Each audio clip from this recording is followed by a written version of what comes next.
Vice ganda nagsalita na matapos makauwi sa Pinas, Vice dumiretso sa club. Oh God, look at it.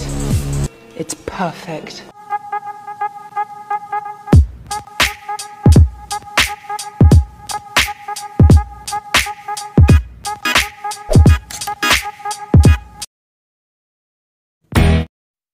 Matapos nga lang, ang masayang birthday celebration ni Mr. Jong Hilario, ay dumiretso naman si Vice sa Vice Comedy Club, kung saan ay namit din ito ang ilan sa kanyang mga kaibigan. Ipinakita rin ni Vice na hindi ito apektado sa kabi-kabilaan na pangbabataycos sa kanya. Kabi-kabilaan din, ang mga nagpapakuha ng mga larawan kay Vice.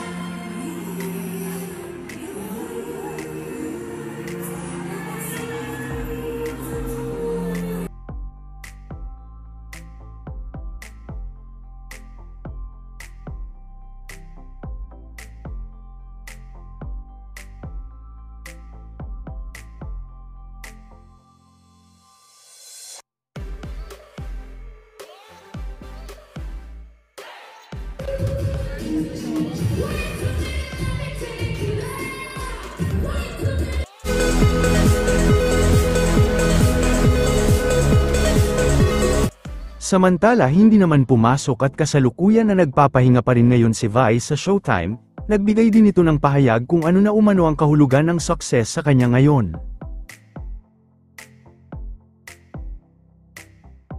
With her fame, fortune, and fulfilled life, the Kapamilya superstar spoke to ABS-CBN News about her new definition of success, yung matulog ka lang ng masaya, nakakatulog ka ng mahaba-mahaba, yun na ang success sa akin, not the material things na.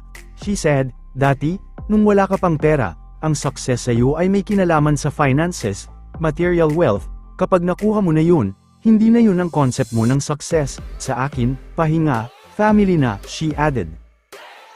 Parang iba rin yung beauty ng simplicity at sapat lang, ang mahalaga lang naman talaga ay yung may matulugan ka ng mapayapa, at saka yung ma-maintain mo yung good relationships, kailangan ma-maintain mo yun, she shared with ABS-CBN News. Okay, sige, pagulan nyo na po lahat ang gusto nyong kunan kahit malayo. Araw ka din, Mama Sarah.